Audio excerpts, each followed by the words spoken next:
Olá, pessoal. Então, continuando a nossa série de aulas sobre exames físicos específicos, nós vamos falar agora sobre o exame neurológico. O exame neurológico ele é bastante extenso e, por vezes, pouco aplicado, né, pela dificuldade que ele apresenta. Inclusive, alguns autores recomendam a utilização de um roteiro para a realização desse exame. Já aconselho aí que vocês façam suas anotações para que a gente consiga mapear a forma adequada de realização desse exame. Trataremos aqui apenas do paciente adulto, considerando que as crianças possuem muitas especificidades e não caberia a este momento discutir, dada a dimensão e complexidade que o tema envolve. E aí, a realização desse exame tem como objetivo identificar as disfunções do sistema nervoso, né? E também determinar os efeitos dessas disfunções na vida desse indivíduo, além de detectar situações que envolvam risco iminente à vida do paciente. A frequência da realização desse exame vai depender sempre da estabilidade que o seu paciente esteja apresentando. Pacientes estáveis, a avaliação vai ser feita com mais frequência, tá? Por ser um exame longo, ele não é um exame rotineiro a ser realizado todos os dias, tá bom? E aí, a propedêutica neurológica, vejam que ele tem várias etapas, né? Então, nós vamos começar fazendo a avaliação, a anamnese, aquela etapa de entrevista que a gente vai colher histórica, vamos já falar sobre ela. Depois nós vamos fazer uma avaliação resumida do estado mental, essa é a mais comum, a mais utilizada. Avaliar distúrbios das funções cerebrais superiores, a inspeção e avaliação do nível de consciência desse paciente, a avaliação da pupila, da coluna, do equilíbrio, da função motora, da função sensitiva, da função cerebelar e avaliação dos reflexos superficiais e dos reflexos profundos, além da avaliação dos nervos cranianos, todos os nervos, tá? Na etapa de anamnese neurológica, então o que é importante a gente saber aqui? Primeiro, colher a história da atual doença. Então, a gente dá história da doença atual e doenças pregressas que possam ter culminado no estado que o seu paciente está apresentando naquele momento. Então, sobre a doença atual, a gente precisa saber início, quando ela começou, como ela se instalou, né, o modo como ela, qual foi a primeira manifestação que esse paciente apresentou, como ela tem evoluído, né, do início até aquele momento que você está avaliando. Alteração no ritmo do sono, se essa manifestação clínica está afetando o sono do paciente, se apresenta perda de consciência, sejam esporádicas ou contínua, se envolveu acidentes ou traumatismos nesse paciente, se é derivada de traumatismos e acidentes, se foi pós-cirúrgico, tá? A presença de alergias, a presença de parasitoses, de infecções sexualmente transmissíveis. Todos esses são fatores que podem alterar o padrão neurológico do seu paciente. Ainda continuando na anamnese, a gente precisa colher a história pessoal desse indivíduo. Onde ele mora, quais são as condições dessa moradia, padrão de alimentação desse paciente, se ele possui algum vício e quais são esses vícios, quais as condições emocionais em que ele se encontra naquele momento e do início das manifestações, né, o que pode ter desencadeado aquilo. As condições de trabalho desse paciente, se ele trabalha, o quanto trabalha, como é esse trabalho. Colher também os antecedentes familiares, esse ponto crucial para a avaliação de quase todas as doenças, tá? E aí a gente passa para a avaliação do estado mental desse paciente. Essa é uma avaliação resumida, né? Um resumão que a gente consegue colher sobre o estado mental desse paciente. Então, é uma escala, a gente faz a aplicação de testes. Eu vou tentar apagar a imagem para que vocês consigam ver a tabela inteira. Pronto. Então, a gente consegue perceber nessa tabela que alguns testes vão ser realizados. O primeiro teste é de orientação temporal. Então, a gente vai fazer perguntas para esse paciente sobre como Que ano estamos? Qual a estação do ano? Aí, brincadeiras à parte, né? Roraima, chuva, com chuva ou sem chuva? Brincadeira, gente. E aí, que dia, que mês estamos? Depois nós seguimos para a orientação espacial desse paciente, se ele sabe o endereço dele, rua, cidade, estado. Solicitar que ele faça avaliação de um registro, nomear algo. Então, você pode posicionar na frente do paciente uma caneta e perguntar para ele que objeto é esse? E aí ele vai te dizer, uma caneta. Ou, se ele estiver num estado de confusão mental muito grande, ele não vai conseguir nomear o objeto que você está mostrando. E aí depois você faz uma solicitação de teste de cálculo. Você pode pedir para ele subtrair números de 7 em 7. Cálculo difícil, né? Até para quem está com estado mental saudável, digamos assim. Depois você faz a solicitação de evocação, teste de evocação. Você fala 3 palavras e pede para ele repetir essas 3 palavras na mesma ordem. Depois você começa a fazer os testes de linguagem, que vão do 1 ao 6. No teste 1, você pede para ele nomear objeto, né? Então você coloca na frente dele de novo e aí ele diz, é um relógio, é uma caneta, enfim, uma caneca que você estiver mostrando.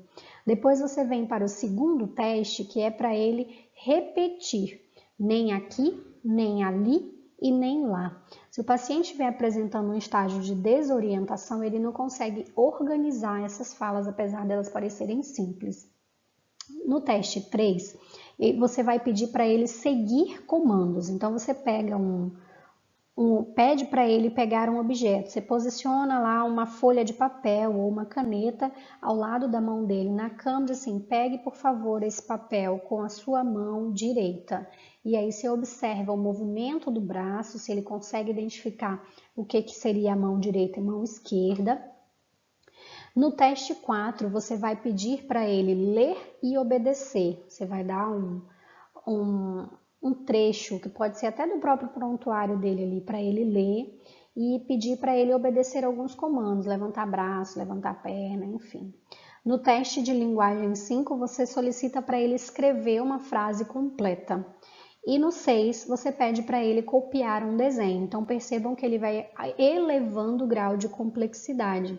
Mas esse é considerado um teste que vai avaliar todas as funções psíquicas, desde a orientação, memória e linguagem do paciente, tá? Então, gente, no final desse teste, a gente faz uma avaliação de pontuação para o paciente. Para cada uma daquelas etapas que nós fomos identificando ali na tabela, o paciente recebe uma pontuação. E ao final, ele tem que obter entre 27 e 30 pontos. Abaixo disso, a gente já considera a possibilidade de alguma anormalidade com esse paciente.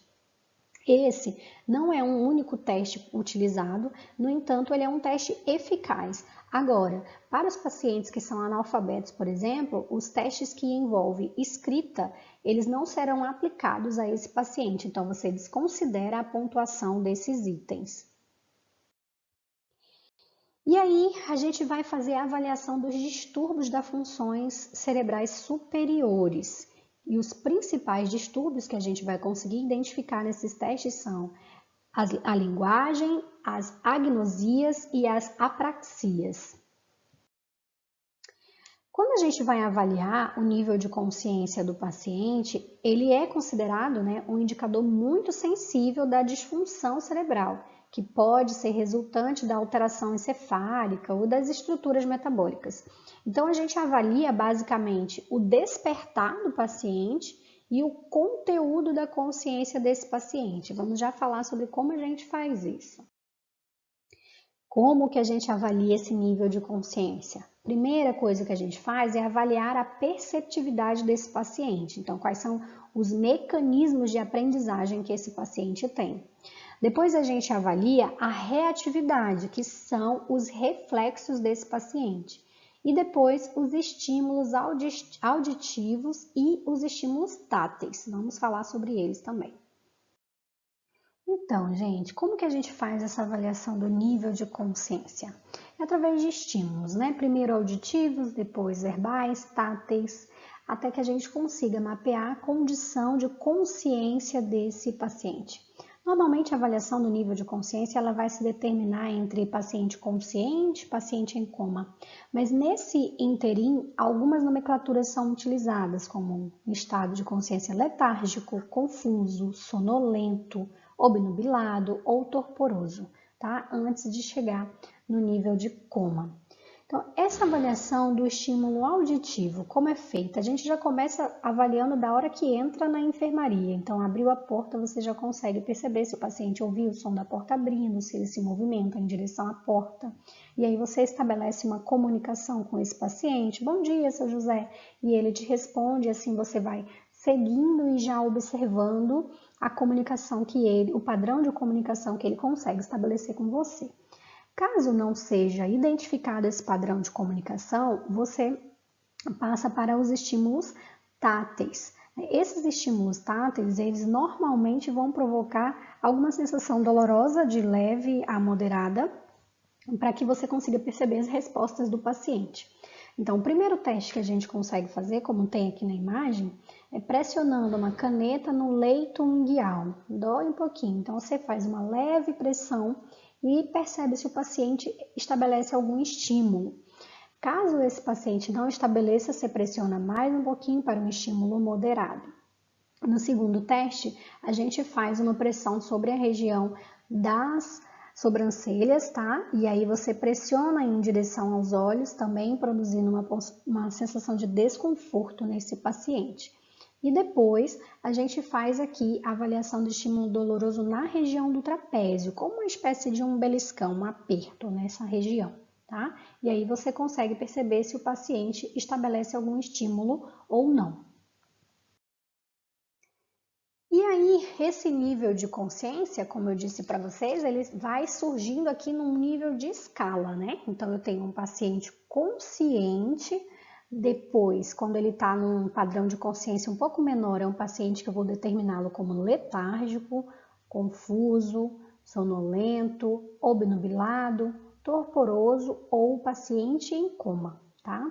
Essas nomenclaturas elas devem ser evitadas no momento de contato com o paciente, porque pode causar ainda uma sensação de maior confusão para ele. A forma mais difundida para avaliação do nível de coma, prolongamento, prognóstico do paciente em coma, atualmente é a escala de coma de Glasgow. Então, nós temos aqui uma atualização da escala do ano de 2018. Vejamos como essa escala é constituída, né? Ela tem 4 parâmetros avaliados, que são a abertura ocular, a resposta verbal, a resposta motora e a resposta pupilar. Percebam que cada uma dessas variáveis, ela possui parâmetros de avaliação e um score, uma nota a ser obtida com essa avaliação. Por exemplo, na abertura ocular, nós vamos avaliar se é uma abertura espontânea, a voz, a dor ou nenhuma resposta. E aí nós vamos atribuir uma nota para esse paciente. O mesmo ocorre na resposta verbal. Se é uma resposta orientada, confusa, com palavras inapropriadas, palavras incompreensíveis ou nenhuma resposta. Na resposta motora, nós vamos observar se esse paciente obedece a comando, se ele localiza a dor, se ele faz o movimento de retirada quando você faz o estímulo doloroso, se ele flexiona normalmente os membros, se ele extensiona normalmente os membros ou se ele não tem nenhuma resposta motora. E na resposta pupilar, a gente avalia se não tem nenhuma resposta, se ele apenas reage ao estímulo luminoso, ou se ele tem reação bilateral ao estímulo luminoso e estabelece uma nota.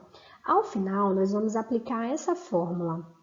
Soma-se o resultado da abertura ocular com o resultado da resposta verbal e o resultado da resposta motora e se subtrai ao valor da resposta pupilar, certo?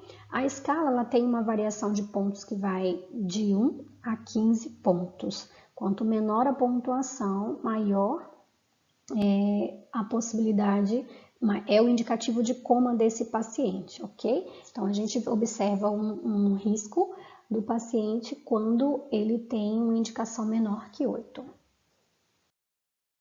A Aqui, como que a gente faz a avaliação pupilar desse paciente? Primeiro a gente faz o exame da pupila, ele é medido em milímetros, tá? Nessa escala a gente consegue observar o que seria um padrão para a gente estabelecer, né, conseguindo observar o quanto que esse paciente dilata a pupila na resposta ao estímulo luminoso. Então, a gente tem que observar diâmetro e simetria, se essa dilatação ocorre bilateralmente. Vejamos aqui algumas considerações. Nessa imagem, nós temos uma que a gente chama de pupilas anisocóricas, né? Se apresentam diferentes, não estão bilateralizadas, digamos assim. Isocóricas são quando elas estão da mesma forma dos dois lados, ok? Aqui a gente observa uma miose, que seria quando ela está reduzida. Quando eu tenho esse padrão de miose, eu tenho uma manifestação maior do sistema nervoso parasimpático. Se o paciente se mantém com a pupila em miose, há um indicativo de uma possível lesão cerebral ou de paciente em situação de abuso de álcool ou abuso de outras substâncias, outro tipo de drogas, tá? E aqui a gente tem a midríase, que seria a dilatação dessa pupila, ok? Então aqui a gente já tem que essa midríase ocorre quando eu tenho um estímulo no sistema simpático. Quando eu tenho um paciente com pupila dilatada bilateralmente, eu tenho um indicativo de lesão cerebral grave, possibilidade de estar ocorrendo anóxia nesse paciente, paciente em parada cardiorrespiratória ou paciente que esteja num quadro de TCE grave, ok? Como que a gente faz essa avaliação da pupila? Primeiro, o paciente, você vai chegar, ele vai estar com os olhos abertos, né? Você fecha o olho do paciente, o olho do paciente, localiza a lanterna, o estímulo luminoso na frente e abre. E aí você observa a resposta imediata dessa pupila ao estímulo luminoso. Avaliando o controle do equilíbrio desse paciente, também faz parte da avaliação neurológica. Então, a gente vai fazer uma avaliação do equilíbrio estático desse paciente e do equilíbrio dinâmico. Então, tanto a gente avalia o paciente parado, quanto a gente pede para ele caminhar e fazer alguns movimentos. Vamos falar sobre isso. Avaliando o equilíbrio estático, né? A forma que a gente tem de pesquisar essa avaliação do equilíbrio estático chama-se teste de Romberg. No teste de Romberg, você pede para o paciente ficar de olhos fechados durante 30 segundos e com os pés bem juntinhos. E aí a gente vai observar quanto tempo ele leva ali para apresentar algum desequilíbrio, tá? Ou se ele não vai apresentar nenhum desequilíbrio. Normalmente, o que a gente consegue perceber é que quando o paciente tem uma lesão cerebelar, ele balança para o lado onde ele tem a lesão. Quando ele tem uma lesão do sistema vestibular, ele apresenta uma queda para o lado da lesão após o período de latência, ou seja, após os 30 segundos. E quando ele tem uma lesão vertebrobasilar, ele tende a cair para trás. Isso também a gente vai conseguir observar nos pacientes idosos, tá? Ainda avaliando o equilíbrio estático, o outro teste que a gente pode fazer é a manobra de sensibilização. Então, a gente pede para o paciente estender os braços para frente, como nessa imagem aqui, que a gente consegue perceber, e levantar uma das pernas. E aí a gente avalia quanto tempo ele tolera nessa posição, tá? Então, é possível que se o paciente apresente uma lesão cerebelar, um dos braços tende a cair, né? Ele tende a não conseguir manter posicionado um dos braços. Na lesão do sistema vestibular, a gente vai conseguir perceber um desvio dos membros inferiores, né? Quando a gente pede para ele fazer o paralelo de um membro na frente do outro. Nós vamos aplicar esses testes no laboratório para ficar de mais fácil compreensão. Agora, avaliando o equilíbrio dinâmico, já seria com o paciente em movimento. Então, o que que a gente faz? O que que a gente faz nesse teste? Pede para o paciente primeiro caminhar normalmente, estabelece um percurso para ele caminhar, um percurso pequeno. Depois você pede para ele caminhar pé ante pé, um pezinho na frente do outro. Depois você pede para ele caminhar na ponta dos pés e aí a gente vai avaliando o equilíbrio que esse paciente mantém em cada um desses testes. Você pede para ele caminhar com o calcanhar, depois você pede para ele fazer uma caminhada rápida e depois uma caminhada de para frente e para trás, para a gente identificar a possibilidade de uma lesão no sistema vestibular.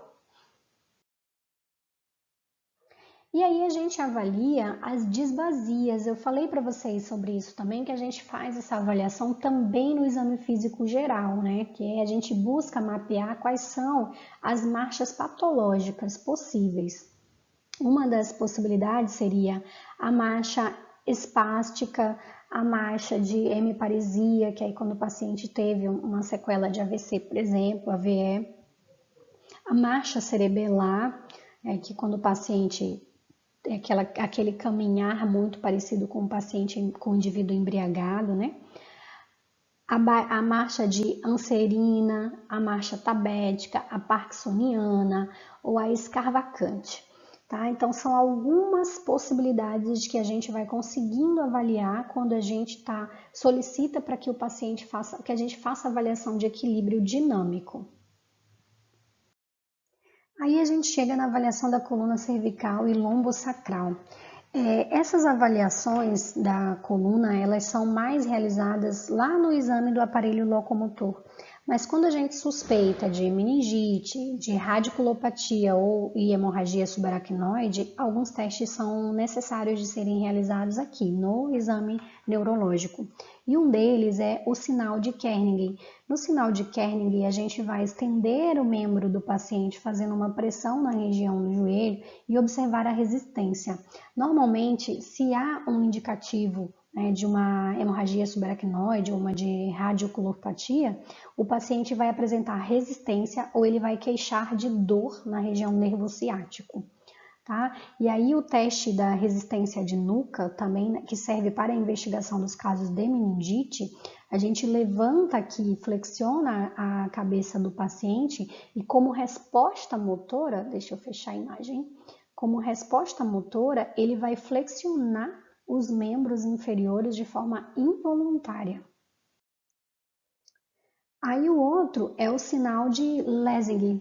Ele é indicado para os processos de lombosacrais, para mapear as hérnias de disco, principalmente na L5 e S1, e também as neuralgias isquiáticas, né, do nervo ciático.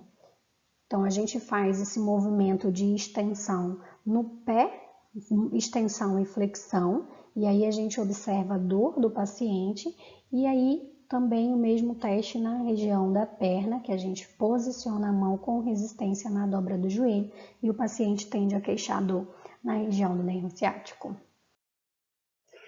Avaliando a função motora desse paciente, né? O sistema motor somático ou o sistema motor autônomo. Então, a gente vai avaliar aqui a musculatura do estriado esquelético e os músculos estriados e lisos e as glândulas no sistema autônomo. Como que a gente faz essa avaliação da função motora? O exame do sistema ele vai incluir a avaliação do tônus muscular, resistência muscular, né? Então, a gente observa atrofia ou hipertrofia, a gente observa a hipotonia, a passividade aumentada, né? Isso já em um caso agudo de AVE. A gente avalia também a hipertonia, que seria a passividade diminuída, seria a retração muscular. A gente avalia também a força muscular. Então, você pede para o paciente posicionar as mãos aqui, como nessa imagem, os braços estendidos. Você observa o tempo de resistência que esse paciente tolera, Queda de braço, sim, parece que vai brincar com o paciente, então para testar a força desse paciente. Então, mesmo que você fez aqui com os membros superiores, você faz com os membros inferiores para testar a resistência desse paciente, o tempo que ele tolera. Uma das formas da gente avaliar a função motora é utilizando a classificação médica Richard. Então, como a gente consegue observar aqui na tabela, a gente estabelece uma pontuação para a avaliação da força desse paciente. Quando a gente identifica que não há nenhuma contração muscular visível, o paciente recebe a pontuação 0. Quando a gente vê ou palpa uma determinada contração muscular, mas não há movimento de uma articulação, ele ganha 1 ponto. Quando tem uma capacidade de mover o membro e sem conseguir um movimento antigravidade, ou seja, contra a gravidade, né, ele recebe a pontuação 2. Quando ele apresenta um movimento contra a gravidade, porém não contra a resistência, contra a força que está sendo empregada ali, ele recebe 3 pontos. Quando ele tem um movimento moderado ativo contra a resistência, ou seja, eu pressiono aquele membro e ele consegue estabelecer um movimento mesmo contra a resistência que eu estou exercendo, ele recebe a pontuação 4. Quando ele tem a força muscular normal, ele recebe a pontuação 5. Então, essa seria a forma mais simples da gente conseguir estabelecer o padrão de força nesse paciente. Outra avaliação da função motora é estabelecida através de identificação de manobras deficitárias, como, por exemplo, a manobra de Mingazi, membros inferiores e membros superiores, né? Como eu expliquei para vocês anteriormente. Então, a gente vai observar aqui o tempo e o tipo de queda desses membros, né? Se desce os 2 membros de uma vez, se desce um membro só, e a quantidade de tolerância desse paciente, quantos minutos ele tolera. Outra manobra é a manobra de Barré, né? Que é o mesmo, só que com o paciente deitado de bruços. Então, a gente faz aqui a observação das oscilações e da queda.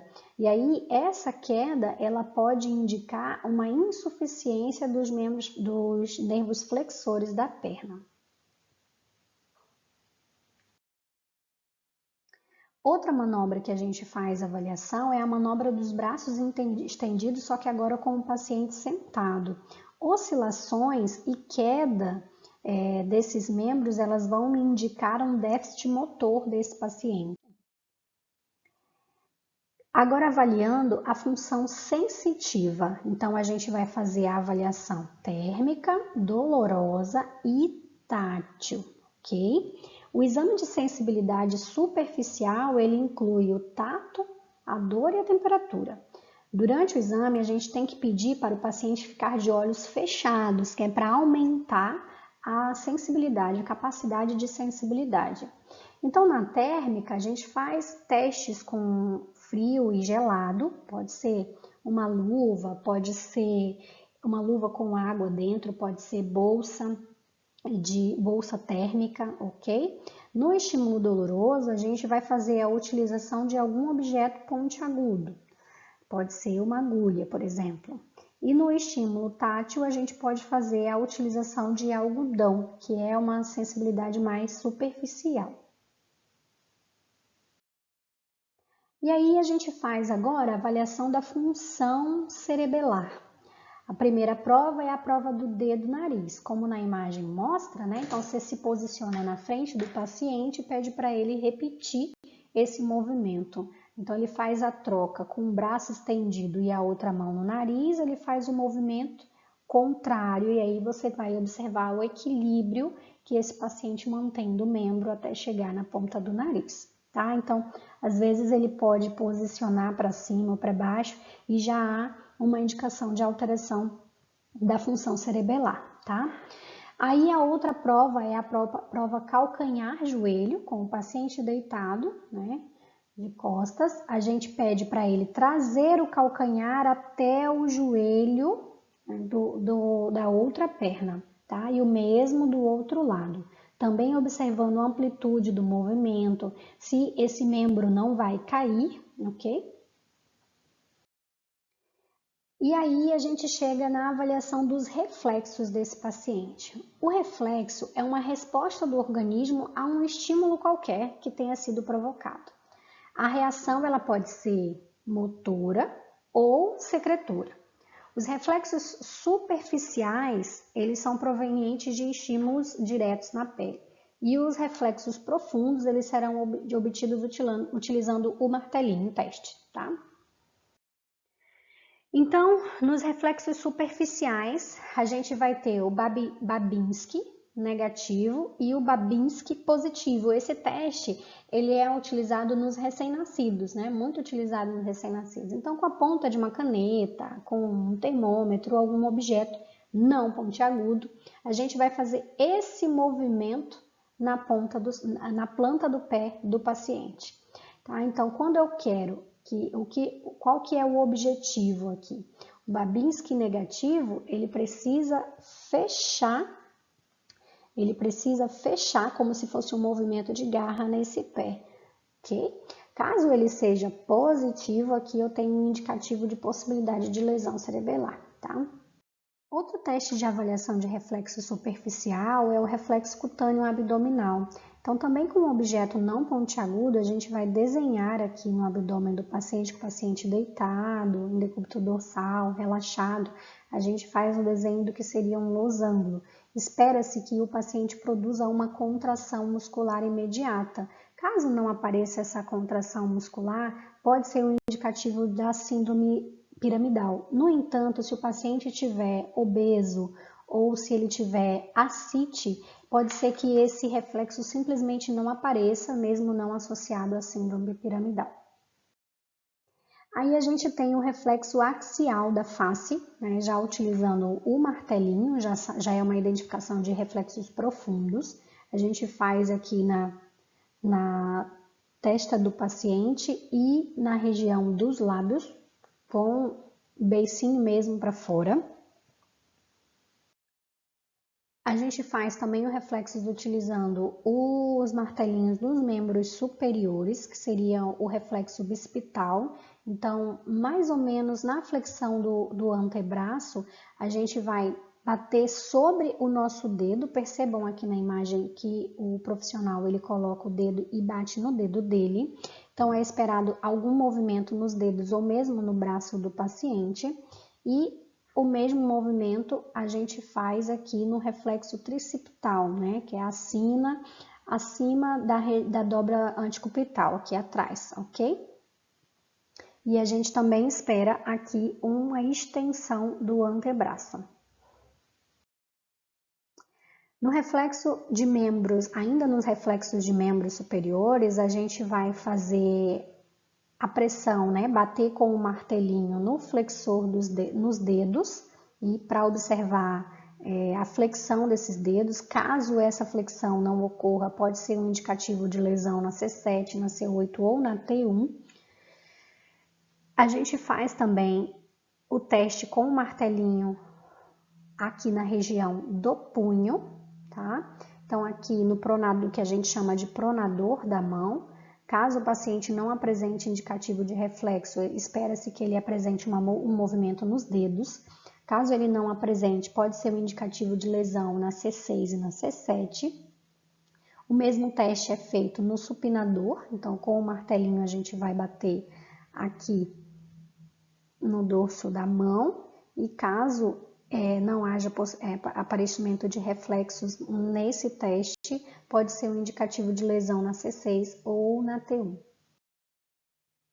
Agora, já nos membros inferiores, a gente consegue observar aqui na imagem que o teste vai ser feito nos adutores da coxa, tá? Bem no nervo obturatório. Aqui espera-se um movimento do pé do paciente, da perna do paciente. Caso não apareça, pode ser um indicativo entre a L2 e a L4. Aqui na região patelar, esse é o mais conhecido, né? Principalmente para quem já assistiu episódios do Chaves. Então, quando a gente bate aqui na região patelar, no nervo femoral, o paciente tende a levantar involuntariamente a perna e caso esse movimento não ocorra, também é indicativo de lesão entre a L2 e a L4.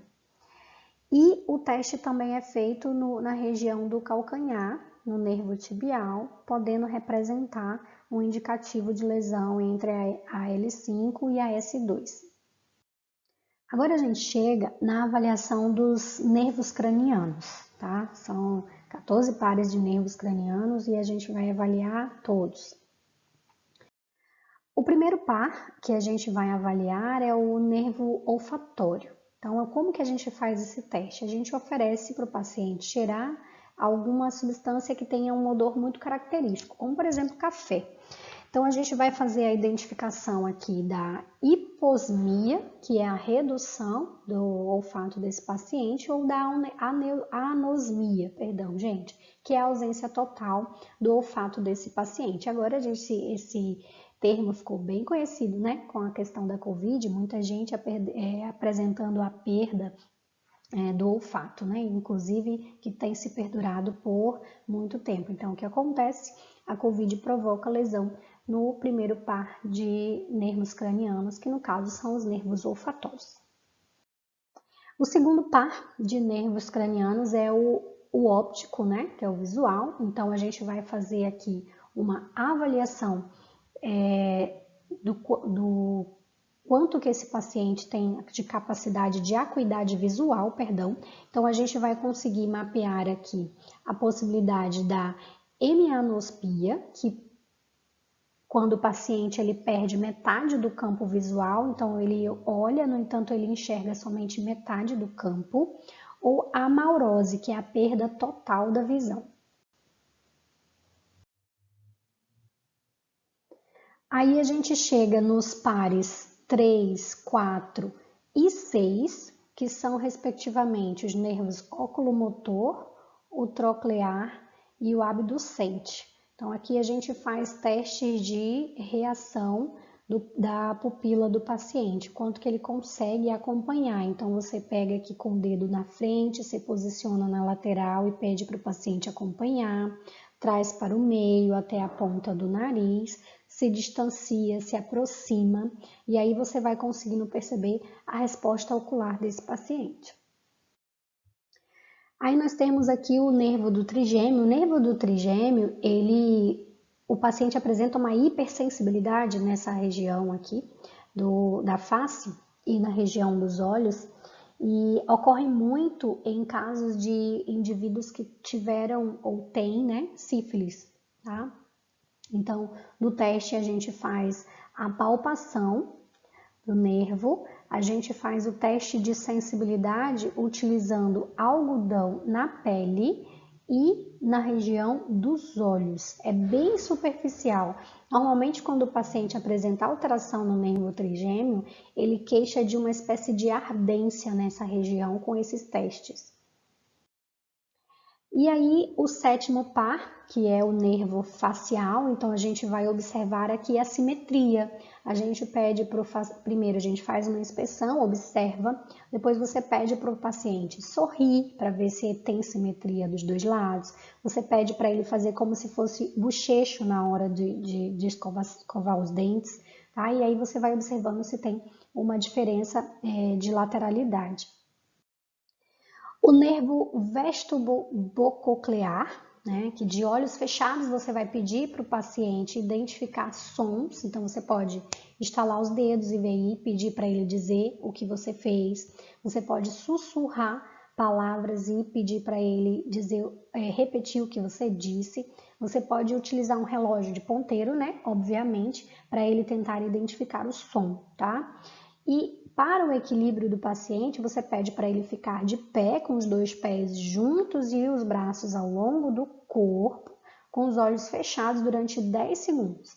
E aí depois você pede para ele caminhar um pé na frente do outro, fazendo 10 passos. Aí você identifica a perda ou não do equilíbrio desse paciente.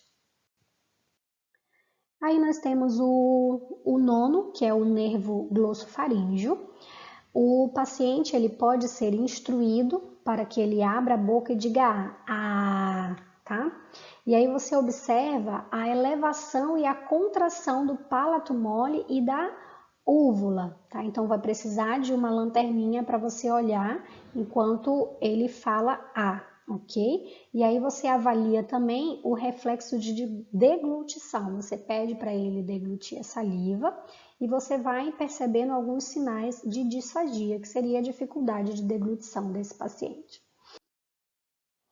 E aí, o nervo vago, né, que é onde você consegue perceber uma alteração no nervo vago quando o paciente apresenta uma rouquidão ou quando ele apresenta uma assimetria da úvula e do palato mole, uma diferença de tamanho, de lateralidade.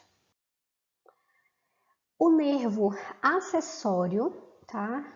O nervo acessório, você vai fazer uma resistência no ombro do paciente, apertar mesmo e pedir para ele levantar contra a sua força. E no movimento de lateralidade da cabeça, você faz o mesmo. Você provoca resistência e pede para o paciente agir contra a sua resistência. No nervo hipoglosso, você pode pedir para o paciente movimentar a língua dentro da boca, torcendo ela, fazendo movimentos de torção, colocar aqui do lado e do outro lado, movimentar ela internamente.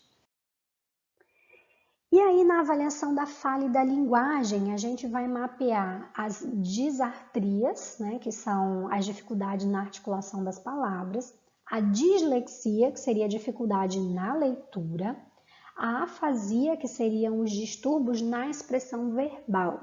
E isso a gente consegue com aquele mini teste que a gente viu lá no início, tá? O mini teste da avaliação mental do paciente.